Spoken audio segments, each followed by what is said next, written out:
தொல்லை இரும்பிறவிச் சூழும் தளை நீக்கி அல்லலறுத்து ஆனந்தமாக்கியதே எல்லை மறுவா நெறிகளிக்கும் வாதவூர்யம் கோன் திருவாசகம் என்னும் தேன்.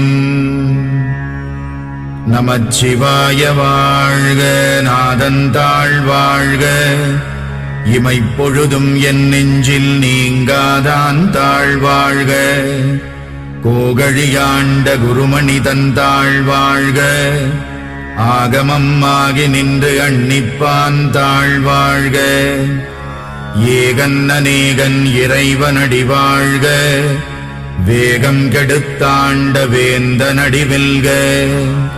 புறப்பருக்கும் பிஞகந்தன் பெய்கடல்கள் வெல்க, உரத்தார்க்கு சேயோன் தன் பூங்கடல்